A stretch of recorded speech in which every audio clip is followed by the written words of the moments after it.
There's a pretty one, Ulysses.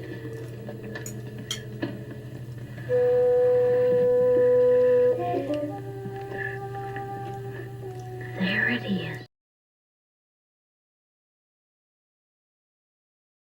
I am absolutely delighted to welcome one of my oldest friend. We're not talking age here. We're talking about length of friendship on Litsy. Barbara from Pennsylvania. Welcome to Bite Size Book Chats. Thank you, Sean. I'm so excited to be with you today. I was very active on Litsy many years ago. I think about 5 years ago, something like that. And I was on there for a couple of years, and then I kind of got away from it as I got into BookTube. But Barbara and I have been keeping tabs on each other on Goodreads, and now we're finally meeting Zoom to Zoom, face to face. That's right. So Barbara has a fabulous blog, thebibliophage.com. There'll be a link to that in the show notes, as well as her Litsy ID and her Goodreads page. So you must check all of that out. And we are here to talk about, I'm not quite sure what to call this. This is like an audiobook, but really it's a drama, a short drama in the form of an audiobook. Evil Eye by Madhuri Shekar. Tell us about it, Barbara. So it's about an hour and a half long. It's multicast, which is great if you're used to listening to audiobooks that are simply narrated by one voice. So there's multiple voices, and it really is treated like you were watching or listening to a show, because you get all the sound effects. Part of the story is this long distance connection between a mother and daughter. And so they call each other, and you hear the phone ring, and you hear the dial tones when they're calling, and you hear the noises when they send texts back and forth to each other. And so it does have a little extra layer. And so tell us about the mother and daughter. Well, so the story goes like this. There's a daughter named Pallavi. Now, their family is Indian, but they've been back and forth between India, and Pallavi is living in Los Angeles now. And she's busy working and building a career and a life. And her mom, whose name is Usha, lives in Delhi, is very present in her daughter's life through all this technology, and very much wants her daughter to follow the sort of traditional norms of letting mom pick the husband. So Pallavi is kind of having none of that. But at the same time, they have this nice, sweet relationship. So they're constantly saying, you must, no, I don't want to, but you must. And so there's quite a bit of back and forth of that in the beginning. And then through a series of events, Pallavi meets someone. And he is actually Indian, living in the US. And so the story becomes sort of there's a conflict around who chooses this young woman's sweetheart, and how they make that work as mother and daughter too. That's fantastic. What did you like about it? Was there anything that you did that didn't quite work for you about it? I think the things that I liked the most were the way that the author was able to surprise me. So you think when it's just, this is kind of a typical conflict of a family that has sort of the homeland, old country ways, and then accepting and living in today's world. So that kind of stuff is done over and over again. What I loved was it was so visceral, because I was literally listening to them as they were talking to each other on the phone.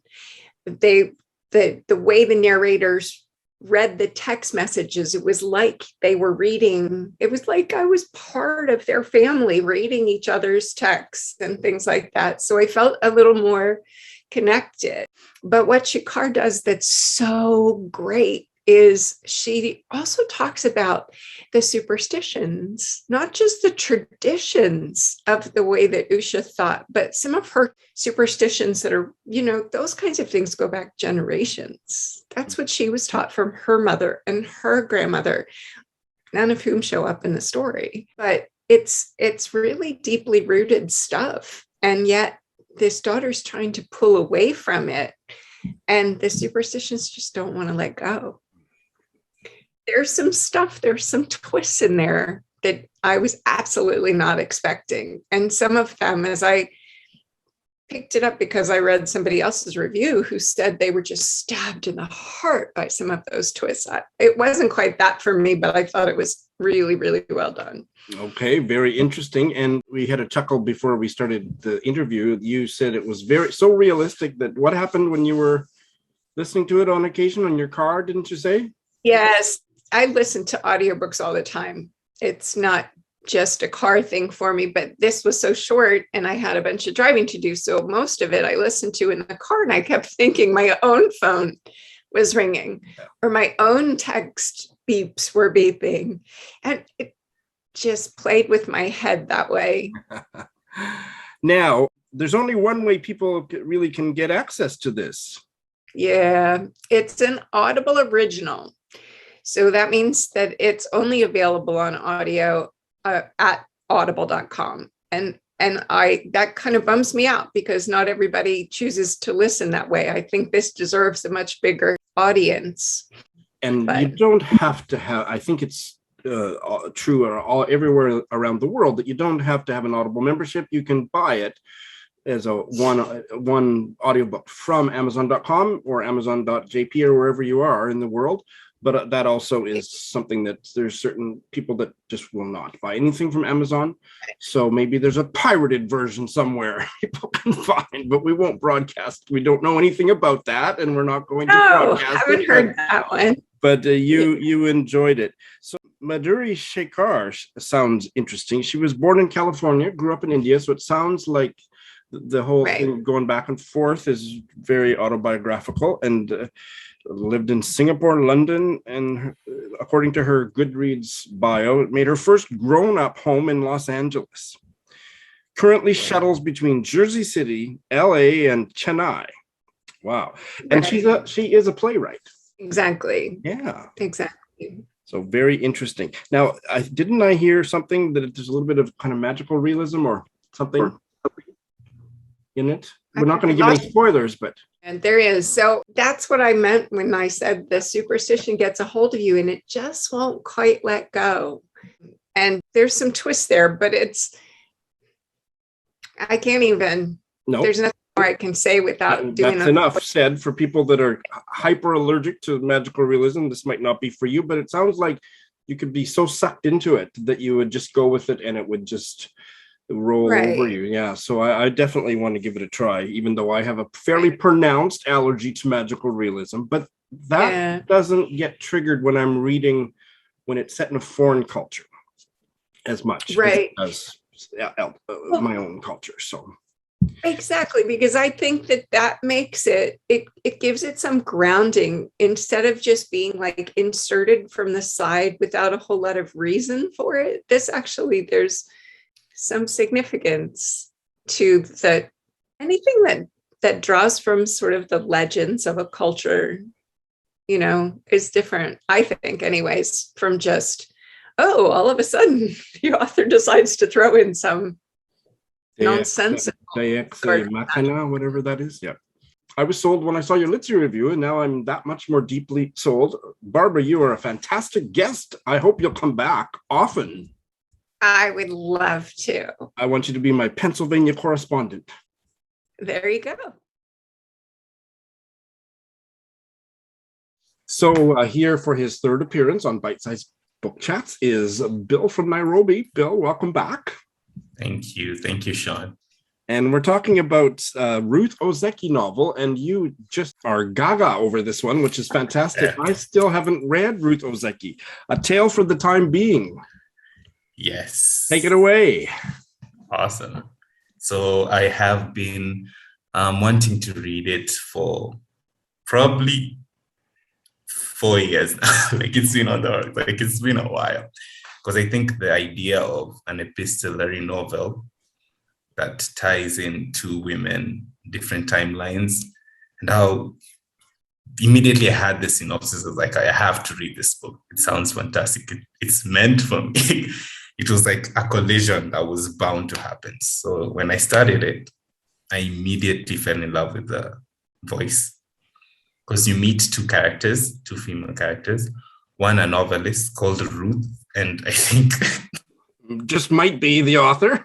yes, I think Possible. it's the author. I think yeah, and like now a 16-year-old girl who lives in Japan, yeah, and Ruth ties in with like the tsunami incident that happened in 2011, yeah, and how that connects them. And she has such a way with imagery, like the images of like water, death, like grief, and like nature.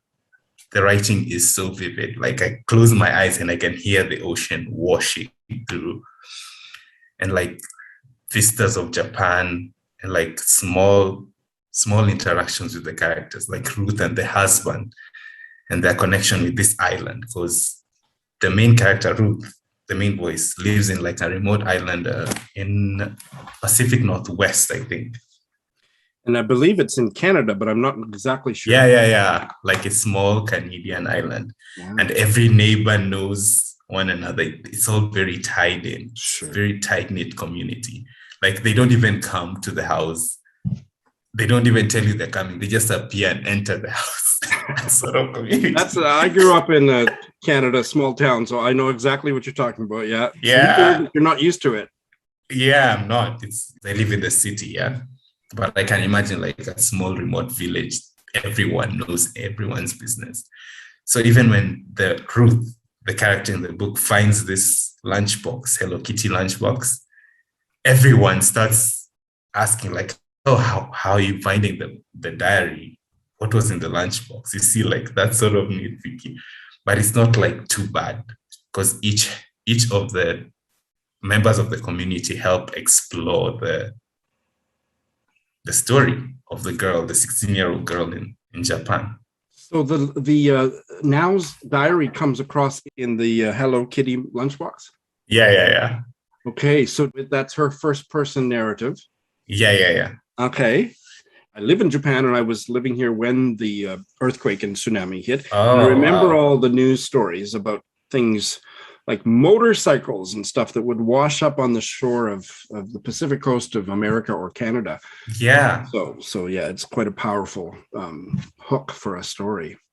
Oh, it is. And not just that one part of the calamity, like she explores multiple instances, like the 9/11 shows up here. She talks about this moment when Nao's father was watching the news and the plane hit the Twin Towers. And there was this famous picture. Actually, I didn't know about it, called The Falling Man. Yeah. And it was like he was suspended and through the air, and how that ties in with like suicide. Because now, from what we assume from her diary, she eventually is considering suicide, like as a thing. Yeah. That's a trigger warning. So you know that she's grappling with so many emotions, and this whole issue of suicide comes back and again, like the talk of death and being alive, being in time being, like a tale of the time being in the present. It's all very meshed up. Like Ruth does so many amazing things with this book. Well, I love your enthusiasm. So this is your first Ruth Ozeki. Yeah. So it's not gonna be my last. Yeah. I want to go through all of her books. Fantastic. She lives in Canada, Ruth Ozeki. Yeah. And so I don't know if it's her third novel, but her new novel has just come out in Canada and maybe the States, and I'm hearing good reviews about it. You have expressed yourself so well. I don't know, have any more other questions? Is there anything else you'd like to say about it? Yeah. Like, I'm just so excited that I finally got to read it, because it was I think it was a haunting. It was haunting me. And it's one of the few books that sort of shattered the fourth wall for me. Like, I felt like I was reading, like I had an out-of-body experience, because you're following Ruth and Nao's story, and you just get lost in it. you feel like you're all in the same room reading, watching her write, Ruth reading the diary, and me reading Ruth Ozeki. It's a very meta. Just completely immersed in it. Yeah. Does her writing or her way of casting that spell remind you of other books or other writers? Yes. Emily St. John Mandel, Oh, Station really? 11. Yeah. Interesting. Yeah, I've read that twice, and it has that feeling of, it doesn't feel forced. The writing is natural, and it truly lives up to it. Like, I felt immersed in the characters and lost in the world. I like that sort of writing where I said philosophical. Remember the first book? It has a bit of philosophy, but it's not heavy-handed, like not pandering so much. It's much more nuanced. I have never read Ruth Ozeki, but I have her earlier novel, My Year of Meats, which I think is about vegetarianism. I'm just guessing maybe, but it's something to do with that. Her newest one is The Book of Form and Emptiness. Yeah, and it follows a young protagonist, right? Does it? I haven't heard anything about the plot. I think I've had it follows like a young boy dealing with Yes, it does. The death of his father. That's right. It's a pretty universal theme, but it sounds like it's one of Ruth's big themes. Yeah, because even one of the main character now in the Tale of Time being, I think I liked her sections too. They had such depth for such a young character, and it didn't feel like a young character sometimes. And you loved that. Yeah. Because if sometimes you can balance it well, yeah. Sometimes it's tricky, isn't it? Because it's tricky, yeah. If it does in another way, if the character is a child but doesn't feel like a child, that can be a child, flaw. yeah. But this one, there was something. Yeah, I think she balanced it out well because it's more honest. Yeah. I think it's more honest, yeah. Bill, every time you come on my channel, people are clamoring for you to start your own BookTube channel. So let's discuss that offline. Yes, we should. Thank you so much. I am delighted to welcome to Bite Size Book Chats one of my Goodreads friends, and we have no idea why we're friends, but I'm glad we are quote unquote friends because she's here to talk about an Irish novel that she loved. Lori from Calgary, Alberta, Canada. Welcome to my channel. Thank you. Nice to meet you in person. Sort of in person. Sort of in person, as good, close as it gets. But Calgary is pretty close to where I grew up in Saskatchewan. So yeah, and in fact, you're from Saskatchewan originally. I am. So we're a couple of fellow stubble jumpers connecting from Tokyo to Calgary on Zoom, talking about an Irish novel. So how cosmopolitan is that? It's a global world. So the book that you read and you wrote a fabulous review of, I'm going to put a link to Lori's Goodreads profile, but I'm also going to specifically link to her review of this novel, is what made me want to have her come on. And the novel is This Is Happiness by Niall Williams, and it came out in September 2019, and you loved it. Tell us why. I loved it. Well, it was unexpected because I've read quite a number of Irish novels, and some kind of resonate with me and some don't. And so I always pick it up knowing it's going to be unique and knowing it's going to be kind of quirky, but never knowing if it's going to kind of speak to my heart or not. But this one really did. Just an all over feel good kind of novel in a very strange and odd and quirky way. Okay, very interesting. And it's set back in history. Would you say it's set about 100 years ago or even earlier? No, the late 1950s. So it starts with 1959 or 58, something like that. So it starts with a gentleman who's now elderly telling his story from when he was 17 years old and growing up in this very remote Irish village. That's why I was shocked, because I thought that was when electricity came to this part of Ireland. They were a very backwards village. So it sounds like it like they, they didn't have a lot of modern technology in this village. So it sounds like it should have been set a lot earlier than it was, but it was late. So late 50s is when he was 17? Mm-hmm. Yes. Oh, okay. So, Mhm. so I initially reacted and then I thought, oh, no, I misunderstood, but I did understand, and that's shocking. Okay, Yes. Yes. continue. How fascinating. So he's 78 now, and he's reminiscing about the time he spent in this small village called Faha, which is not, if you search your geography, it's not technically a real village. I think it's based on a number of villages, but the author does live in the area, so he knows the area, and he was trying to capture sort of the feel of that area. He was living with his grandparents in this small, very remote, very backward, not a lot of modern technology village. And he kind of reminisced about a period of time there. And it mainly occurred through the summer, like so late spring, summer, and fall, when the village was finally getting electricity. So there was an initiative in Ireland back in the day, and that really is true. There really was an initiative to actually electrify rural Ireland. And Faha was kind of at the very end of the train to get electricity. Right. So that was sort of the background of the story, was this village living without electricity all those years was now had all these people coming in, workers and engineers and electricians and all these foreign people coming in, setting up electricity for the village. And it captured your heart. Why? Why? Because even though that was sort of the story, that was sort of the plot, for lack of a better word, it was Noah, so N-O-E. His actual name was Noel, N-O-E-L, but he went by No or N-O-E through, that's what everybody called him. It was his telling of his story, and sort of, it was more of his personal experience during that summer. And there was so much not about the electricity coming. That was sort of just a background and kind of almost, I think, a metaphor the author had of how communities connected, but it really wasn't that. And so it really was about Noah at a very pivotal age, living in this village, and he hooked up with an older gentleman who he was one of the workers who came to install the electricity. He was a worker who's traveled all over the place. His name was Christy, and he was a boarder at his grandparents' house. And Christy and him got to be quite good friends. And Christy had come back to Faha because he had a mission. He felt he owed an old love of his an apology for actually leaving her at the altar.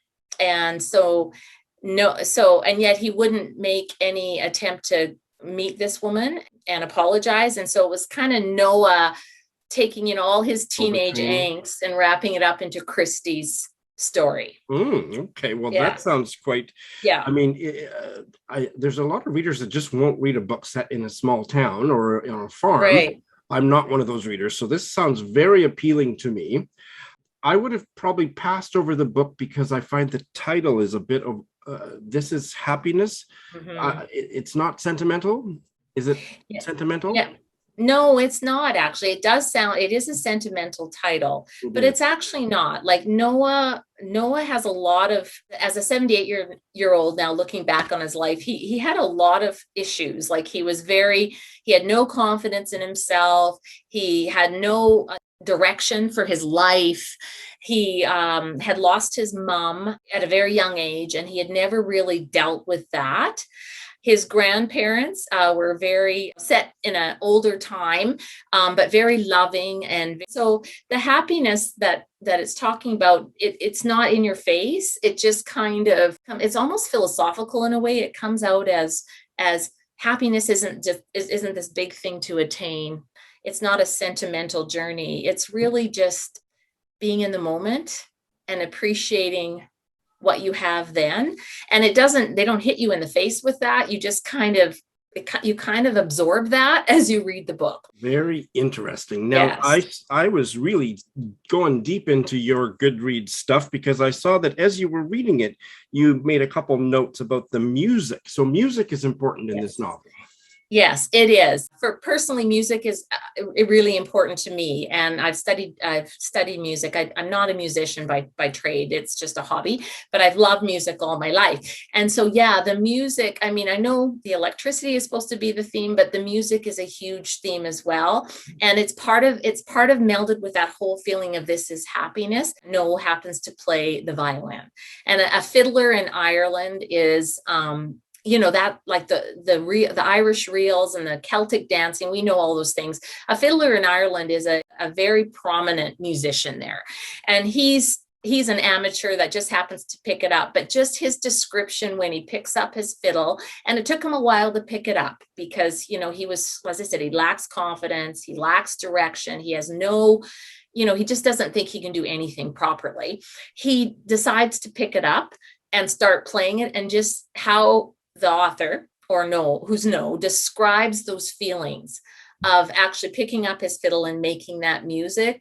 I mean, for anyone who makes music, either singing or playing an instrument, it just really, really does kind of resonate with you because it's just such an emotional experience, and that's what comes out of there. And so I did find a couple of quotes that highlighted that feeling of actually making music yourself.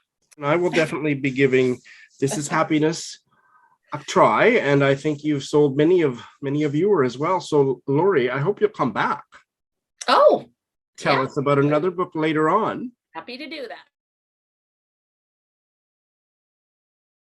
I'm delighted to welcome, for her first appearance, but I hope not her last, on Bite Size Book Chats, Tanaya from Mumbai. Welcome, Tanaya. Thank you so much, Sean. It's a delight to have you here. So now, how did this work? I think I had just recently started following you on Instagram. Yes. And you reviewed a book that we're going to talk about. And you didn't know me from, as we say in the West, you didn't know me from Adam, but you agreed to come on. So thank you so much. The book is a collection of short stories called Motherwit by Urmila Pawar, translated from the Marathi by Veena Dio, and you wrote a fabulous review on Instagram, which I will put a link direct. I'm going to put a link to your Instagram in the show notes, but I'm also going to link directly to your review because it was fabulous, and that's why I invited you here. So please tell us about Urmila Pawar and this collection. I happened to come across this book via a bookstore in Bangalore, which is called Champaka Books. So they have a subscription system, and they introduce you to various literature from across the globe and within the country. And I honestly, living in Mumbai, which is in Maharashtra, which is where this author is from, didn't know anything about her. Okay. So this was how I was introduced to the book. And when I went into it, I had no idea of the author, or like I have also discussed with you before, Dalit literature, which is what she identifies as a Dalit, as a feminist, and as a Buddhist. Yeah, which is a very interesting triad of identities. For viewers who aren't familiar with Dalit, how would you describe what being a Dalit is?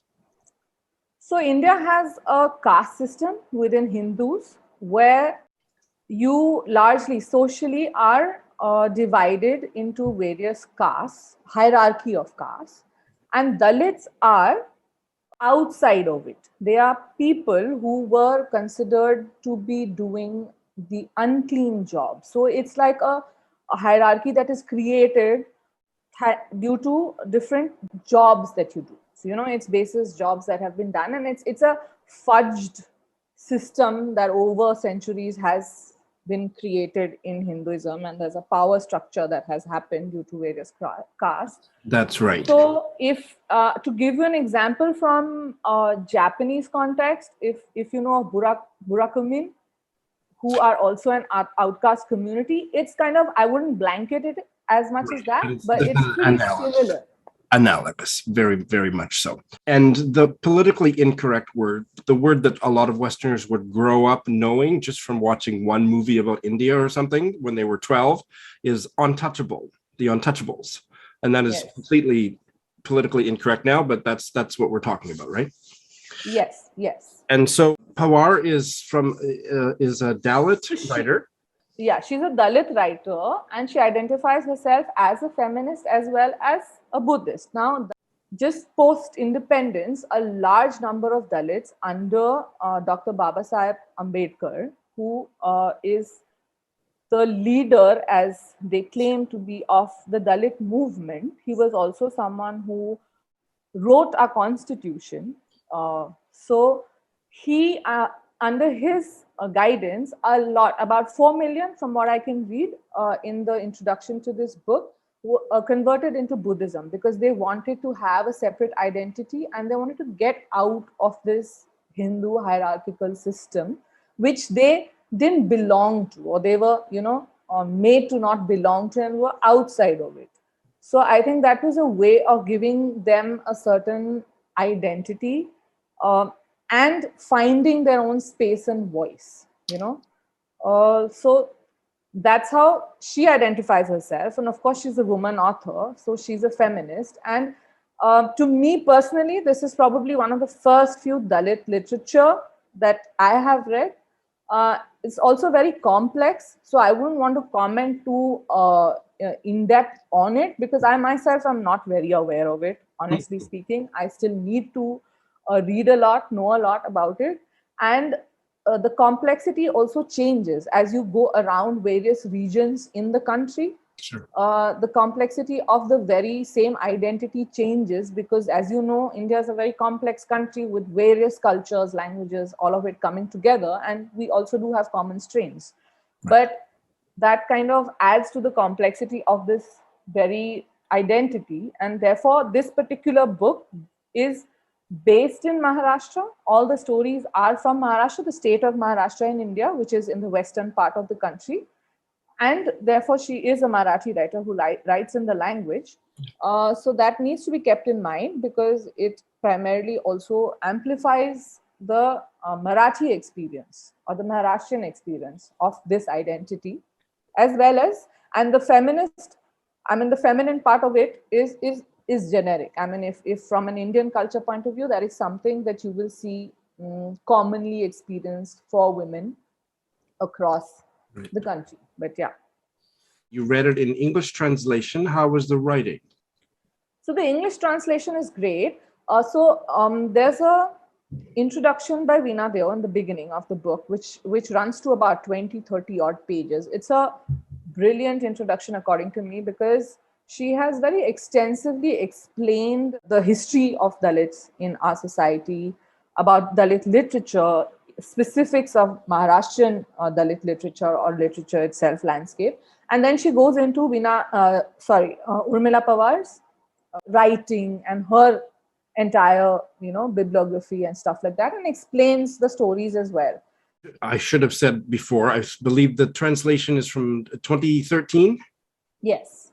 Also published by a publishing house called Zuban Books, which is an indie publication house in India, which publishes feminist literature, basically. Okay. So they have a great lineup, and you must check it out because if I'm not mistaken, you told me that it's available for you in Japan as well. It is online. I can get a copy sent to me. Yes. I don't know about elsewhere in the world, but what we'll do is we'll put a link to the publisher's website in the show notes. Yes, please do. Get that to me. That's great. So to give you a basic idea, I would just kind of say that her writing does not come across as angry or angsty. Generally, when you are